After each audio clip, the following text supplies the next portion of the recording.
वैज्ञानिक प्रभाव क्या पड़ता है। ठीक है, ये हमने कल देख भी लिया और इसकी डिटेल आपको बता भी दी। आज हम सिर्फ जो इस बुक में लिखा उसको पढ़ते हैं और समझते हैं कि क्या कहना चाह रहे हैं ध्यान के वैज्ञानिक अध्ययन में। ठीक है, पढ़ना शुरू करिए।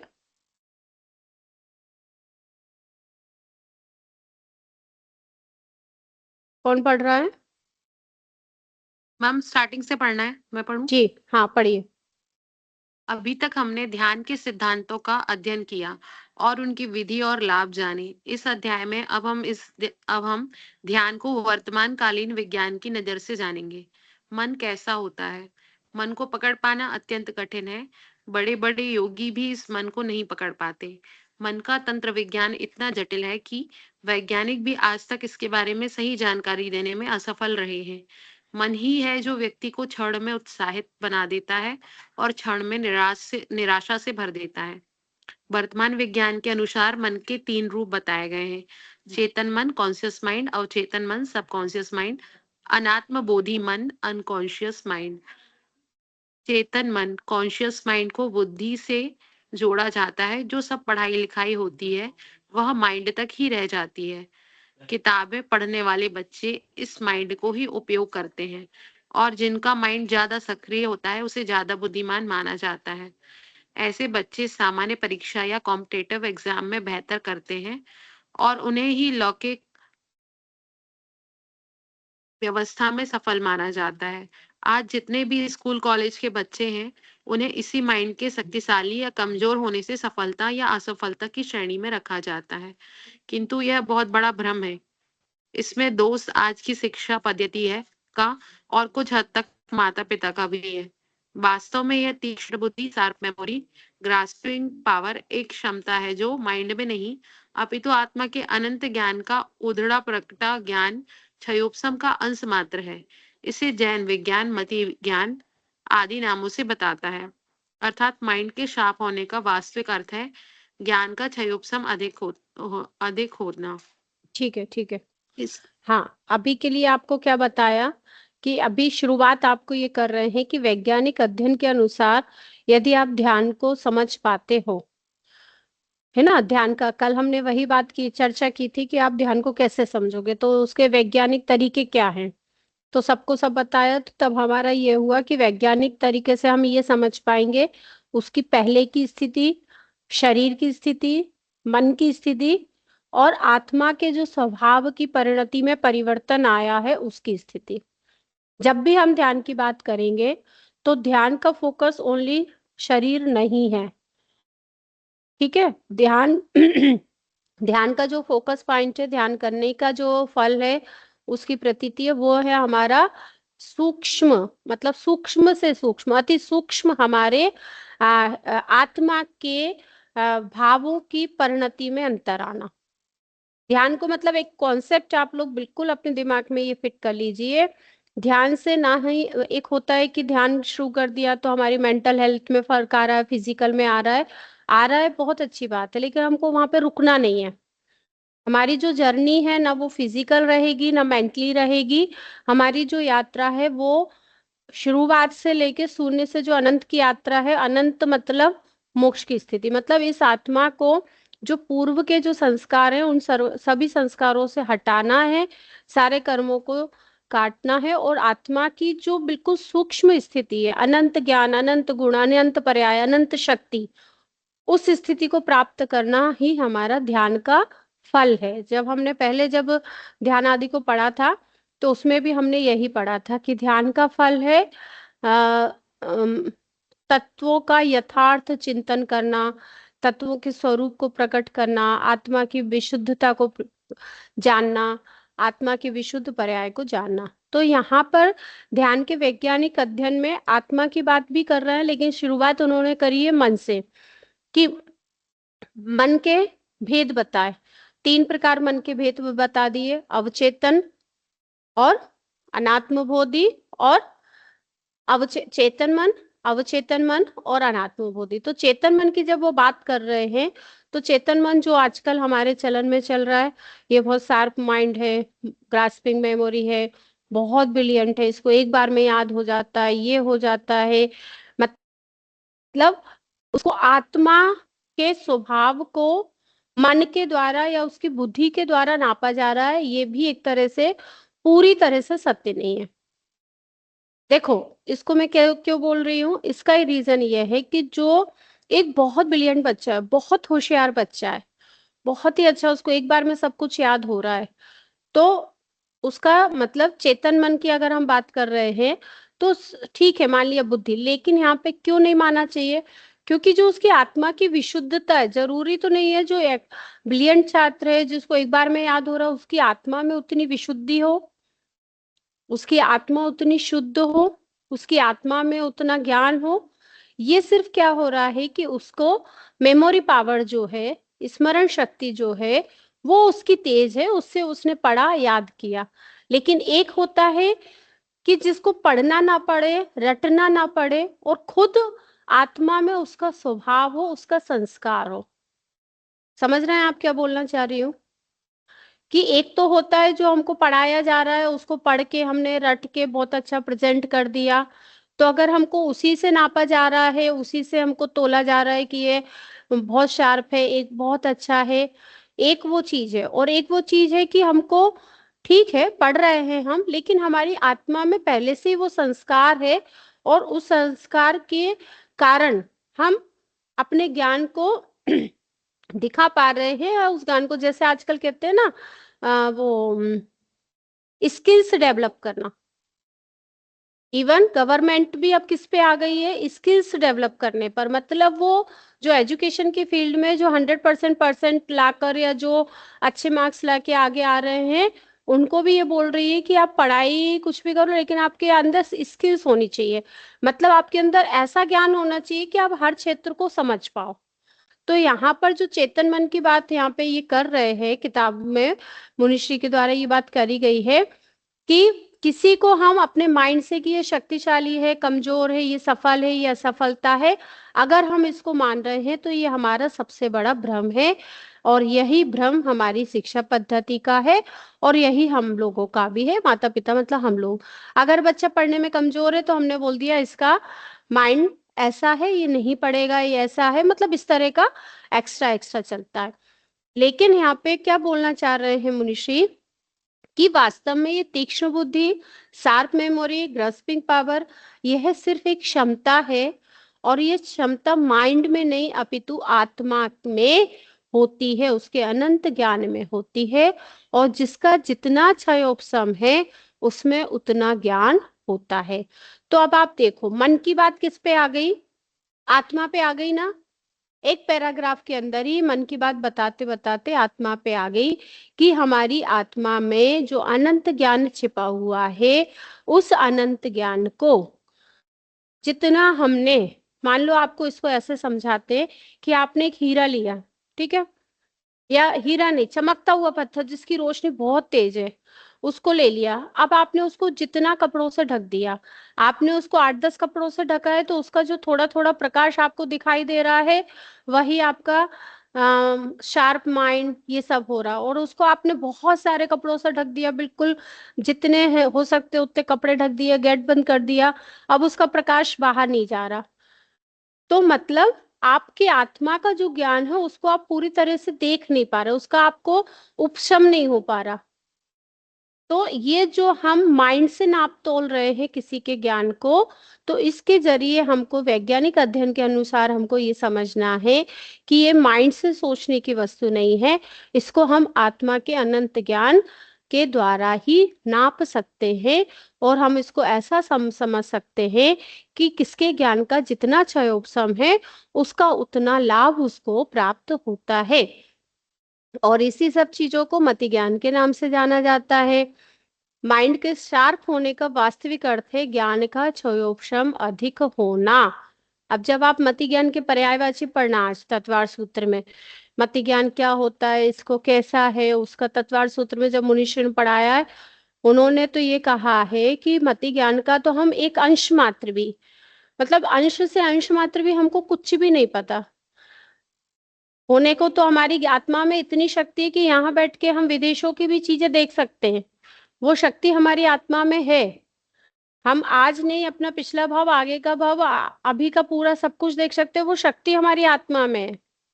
लेकिन हमने उन कर्मों को आवरण कर रखा, ढक रखा है, इसलिए हमारे ज्ञान का क्षयोपशम हो रखा है।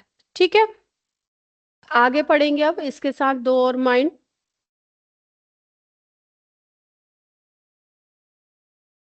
इसके साथ साथ अन्य दो माइंड भी हैं, अवचेतन मन और अनात्म बोधि मन, अनकॉन्शियस माइंड।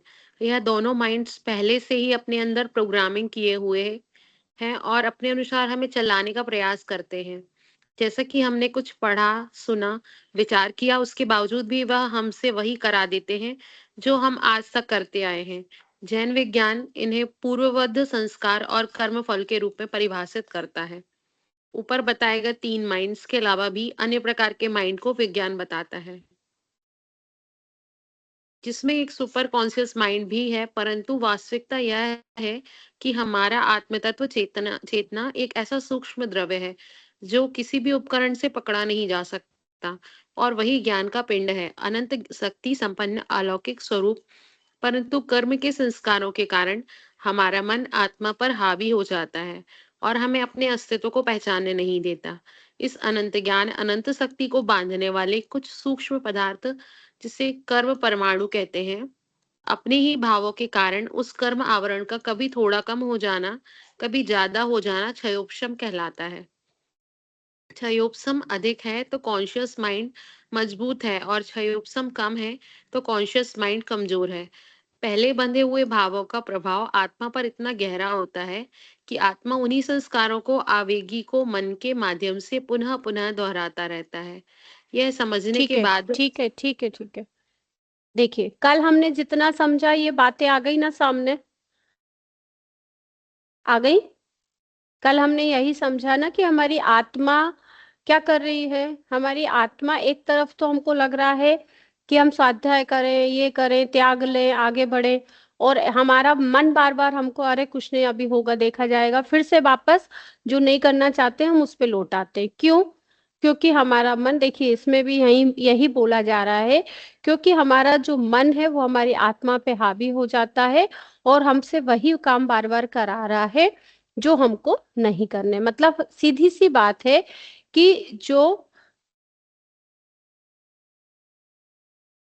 माइंड है, जो हमसे, हमारे अनुसार, जो हमने अभी तक चलते फिरते देखते पढ़ते घूमते आए हैं, जो हमारे सामने चल रहा है, इन सब चीजों को होता देख कर आ रहा है, हम उसी को वो मतलब स्वीकार करने लगते हैं। लेकिन यहाँ पे क्या बात कही, इसको अपन ऐसे समझेंगे, मान लीजिए अपन अपने घर में बैठे हैं, बहुत अच्छे से बैठे हैं और स्वाध्याय करने में लगे हुए हैं बहुत अच्छे से।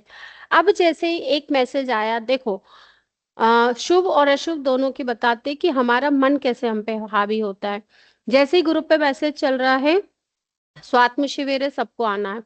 अब क्या होगा, जैसे ही ये मैसेज शुरू हुआ, अब 3 दिन से हमारे दिमाग में वो चलने लगा, काश मैं जा पाती, उसमें क्या होगा, उसमें कौन जाएगा, गुरु महाराज क्या कराएंगे, इस तरह से चल रहा है आप लोगों के दिमाग में? चल रहा है, नहीं चल रहा है? हाँ या ना? ये तो बोलिए। विचार आते हैं ना? एक वो विचार आते, एक मान लो अभी अपनी नम्रता दीदी है, मतलब फर्स्ट ईयर की स्टूडेंट है, वो सतना में है, वहीं आचर्षी का संघ आया हुआ है। अब परसों उन्होंने अभय सागर महाराज जी के आहार हुए उनके, अब उनके दिमाग में क्या चल रहा है, अब आचर्षी का आहार कब होगा। मतलब ये आप, उनका मन अब क्या कर रहा है, पूरा शुभ उपयोग में लगा पड़ा है। उन्होंने कहा मेरी 1 महीने की छुट्टी है, अब मैं सिर्फ 1 महीने चौके लगाऊंगी और आचर्षी को मुझे आहार, मतलब पड़घान करके आहार देना है। तो अब 1 महीने उनके दिमाग की, माइंड की प्रोग्रामिंग क्या चल रही है। अब उसमें 1 महीने में उनसे बोला जाए, उनकी कोई फ्रेंड उनको बोल दे यार घूमने चल रहे हैं, ऐसा चल रहा है, तो उनकी प्रोग्रामिंग उनके माइंड में फिक्स हो गई कि 1 महीने अब हमको कुछ नहीं करना, सामने गुरु है, बस हमको तो चौका लगाना, गुरु का हार देना है। तो वो 1 महीने जब उनका माइंड में वो प्रोग्रामिंग फिट हो गई, तो अब आपको इतना इजी भी नहीं है चौके लगाना, वो सुबह से शाम जो कर रही है उनका शरीर उसको एक्सेप्ट कर रहा है और उसी के अनुसार उनका कार्य हो रहा है।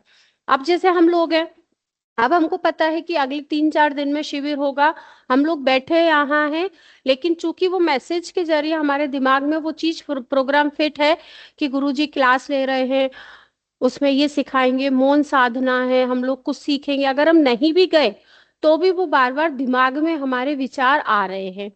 अब इसी को अगर आप पिछले 10 दिन पहले रिवर्स करके देखो, जब हमने 10 दिन रिवर्स पहले करो, जब छुट्टियां लगी थी, अब क्या हो गया, छुट्टियां हो गई, अब क्या चल रहा है, अरे ये तो बाहर मेरे तो, क्योंकि आप लोग भी सोशल हो, आपके अड़ोसी पड़ोसी बाहर गए हुए हैं, वो लोग घूमने गए हुए हैं, बच्चों की छुट्टियां हैं, तो जो गए हैं वो तो गए हैं, लेकिन उनको देखकर उस समय हमारे माइंड में क्या चल रहा है, यार तुम तो कहीं ले ही नहीं जाते, मैं घर में ही रहती हूँ, मुझे भी कहीं जाने का मन होता है। बच्चे तक बोलने लगते हैं, पापा आप ले ही नहीं जा रहे हो, आप छुट्टी नहीं ले रहे हो, हमको ले चलते।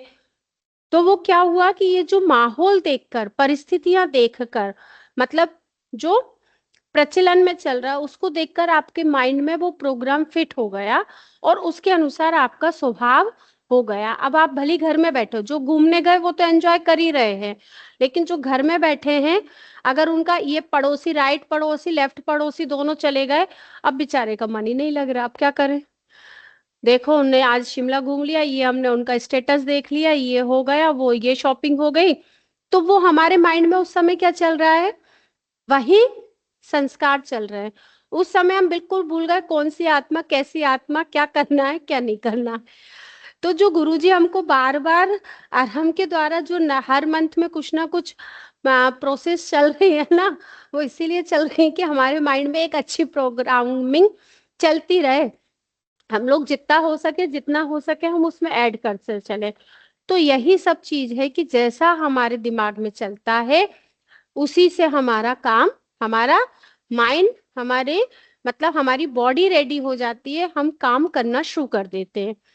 अब यहाँ पे ये बोला है कि जो आत्म द्रव है, जो चेतना है, जो एक सूक्ष्म द्रव है, इसको हम किसी उपकरण से नहीं पकड़ सकते। कल मैंने आपसे यही पूछा था, प्रश्न यही किया था ना, आप कैसे पकड़ोगे।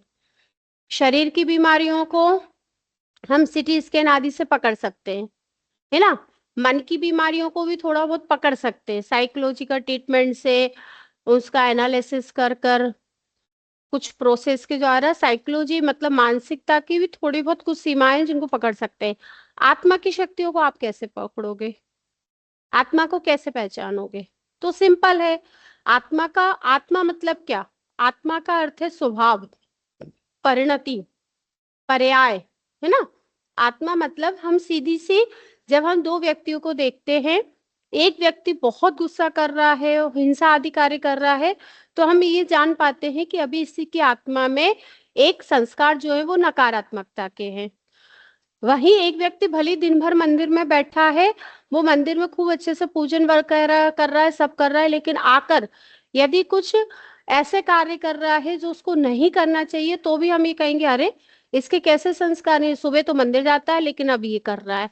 मतलब जो आत्मा से आप उसको नहीं जान रहे, आप उसके स्वभाव से जान रहे हो, आप उसकी परिणति, जो उसके स्वभाव की परिणति है जिसमें उसने अपने को चलाना शुरू कर दिया, या फिर ये कह सकते हैं कि उसमें जैसी कैसेट डल गई, जैसे हम मूवी देखते हैं ना, तो हमने जो मूवी डाल ली, जो पेन ड्राइव में है वही चल रही है, वही हम देख रहे हैं। तो सेम वही है कि जो कैसेट हमने अपने अंदर डाल ली वही चल रही है, और उसी के द्वारा आपकी आत्मा में शुभ हो रहा है, अशुभ हो रहा है, अच्छा है, बुरा है, धर्म है, अधर्म है, इन सबको आप जान रहे हो, समझ रहे हो। ठीक है, लेकिन इसको भी आप सिर्फ हाँ ना, पॉजिटिव नेगेटिव कर रहे हो। लेकिन जो धवला आदि ग्रंथ है, कषाय पाहुड़ आदि जो ग्रंथ है ना, उसमें बारीक से बारीक चीजों का अध्ययन दिया है, जो हमको अतिचार बताए हैं, है ना। जितने भी 12 व्रत है, 12 व्रत के अतिचार बताए हैं ना, क्यों बताए, वो एक स्टेप है आपकी आत्मा के स्वभाव की परिणति की। अब आपके साथ क्या गलत हो रहा है, क्या दोष लग रहा है, उन दोषों को आप कैसे दूर कर रहे हो, कैसे प्रतिक्रमण ले रहे हो, कैसे प्रायश्चित ले रहे हो। तो यहाँ पे ये जो बात बोली गई है कि जो आत्म तत्व है, चेतना है, ऐसा सूक्ष्म द्रव है जिसको आप किसी उपकरण से पकड़ नहीं सकते। क्यों नहीं पकड़ सकते, क्योंकि वो ज्ञान का पिंड है, अनंत शक्ति संपन्न है, अलौकिक स्वरूप है, उसमें कर्मों के संस्कार के कारण हमारा मन जो है आत्मा पे हावी हो रहा है, इसलिए हम अपने आत्मा को पहचान नहीं देते। अब बिल्कुल इसी चीज को आप कैसे समझोगे, आत्मा के स्वभाव को समझने के लिए अभी हम लोगों ने क्या देखा, एक चीज मिलेगी। वंडरफुल मूवी देखी है? किस किसने देखी है अभी इष्ट उपदेश के स्वाध्याय में? कितने लोगों ने देखी है? सबसे पहले तो जो लोग इष्ट उपदेश के स्वाध्याय में नहीं जुड़े वो कोशिश करिए जुड़ जाए, और दीप्ति दीदी से पूछिए कि वो आप लोगों को देखने की अनुमति है या नहीं। अच्छी मूवी है। उसमें आत्मा क्या है, उसका क्या स्वरूप है, उसको कैसे जानोगे, वो सब चीजें बताई है। बहुत अच्छी मूवी है। तो इनसे परमिशन लेना कि देखने की अनुमति है या नहीं है, तो उसको देखना। नहीं नहीं, नेट देख नहीं सकते है, हैं। देख सकते हैं ना? नहीं नहीं, तो देख सकते हैं, मैं दे दूंगी लिंक उसका। है ना, तो वो लिंक दीदी देंगे, उसको देखो। आप उससे आत्मा को समझ सकते हो कि वास्तव में आत्मा है या नहीं है। आत्मा है तो किस रूप में है, आप उसको कैसे जानोगे, सुख क्या है, दुख क्या है। बहुत अच्छी मूवी है। मतलब आ, सीरियसली ये चीज बोली जाती है कि जितना चीज हम पढ़ के हमारे दिमाग में नहीं जाएगा, सुन के भी नहीं जाएगा, समझाएगा तो भी चला जाएगा, लेकिन जो हम देख लेते हैं, पिक्चराइजेशन कर लेते हैं, उससे हमारे माइंड पे बहुत जल्दी असर आता है। इसीलिए जो बच्चों की जो नई नई टेक्निक है उसमें उनको दिखा दिखा के सिखाया जा रहा है। तो वही इस मूवी में, आप अगले 2 दिन तक उस चीज को देखो, आपको खुद समझ में आएगा क्या है आत्मा, क्या है आत्मा में पड़े हुए संस्कार, कैसे हम उनको जान रहे हैं ना। तो ये जो जितना भी गुरु महाराज जी कर रहे हैं ना, ये लिखा है, ये एक एक बात वास्तव में सही है कि इस अनंत ज्ञान को, अनंत शक्ति को जो बांध रहे हैं वो बहुत सूक्ष्म पदार्थ है।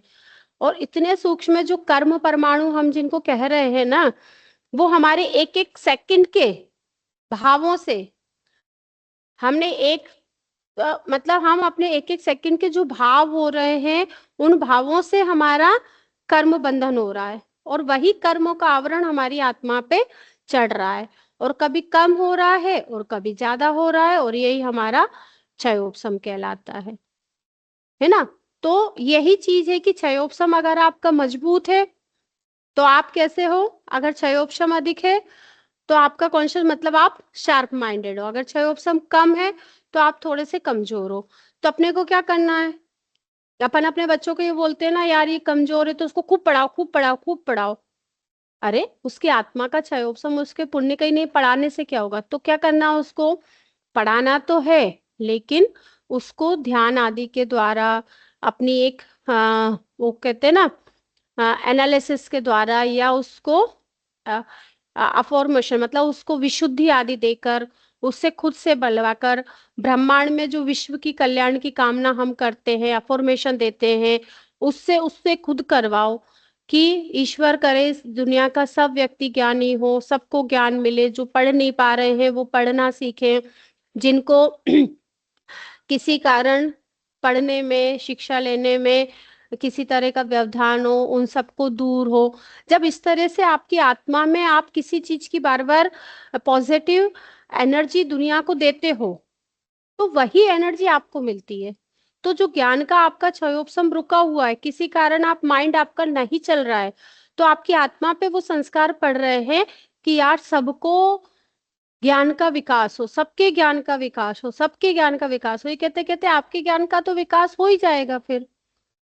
तो हमने क्या कर रखा है, जो मूवी आई थी ना, अपन ने देखी है ना, आमिर वाली, तारे जमी पर, उसमें भी यही चीज बताई है कि अगर पढ़ नहीं रहा, आपने जान लिया कि पढ़ नहीं रहा, ठोको मारो उसको, वो करो, लेकिन उसका रीजन हमको देखना है। तो यहाँ हमको इस किताब के द्वारा, इस लाइन के द्वारा हमको ये समझना है कि जो हमारा माइंड है, वो माइंड से ज्ञान नहीं दिख रहा है, वो आत्मा में ज्ञान है। उस आत्मा के ज्ञान को हम माइंड के द्वारा, मन के द्वारा समझ रहे हैं। तो यदि हमको मन के ज्ञान को बढ़ाना है अपने, तो हमें आत्मिक ज्ञान को बढ़ाना होगा। और आत्मा के ज्ञान को बढ़ाना है तो जो आवरण हमने ढके हुए हैं, जो कषाय आदि भाव हैं, जो दूसरे कुसंस्कार हैं, उनसे अपने को निर्मल करना पड़ेगा, उनका क्षय उपशम करना पड़ेगा। तब जाके हमारी आत्मा में ज्ञान का संस्कार होगा, और जैसे जैसे हमारे कर्मों का क्षय होगा, वैसे वैसे हमारा आत्मिक ज्ञान भी बढ़ता जाएगा। और यही चीज हमको बच्चों को भी समझाना है, ना कि हमको बच्चों पे ये प्रेशर लाना है तुम खूब पढ़ो, तुम खूब पढ़ो। ये वाला प्रेशर की जगह हमको ये समझाना है कि तुम्हारे को अपनी शक्ति को खुद को जागृत करना है। ठीक है, अब यहाँ पे क्या कर रहे हैं, यह समझाने के बाद भी प्रयोजन है कि किस प्रकार अपने मन में चल रहे भावों को हम समझ पाए, पढ़ पाए और उसके उपरांत धीरे धीरे अपने नियंत्रण में ला पाए। तो इन सब का एक ही कॉन्सेप्ट है, ध्यान। ठीक है, अब आया कि जब ये जो अभी तक जो बताया, ये आपको मन की 3 प्रकार की स्थितियां बता दी कि आपका मन 3 प्रकार का है। आप इन 3 प्रकार से अपने संसार को, अपनी स्थिति को जान रहे हो। अब इसमें आपको सुधार करना है, तो कैसे करना है वो ध्यान बताएगा।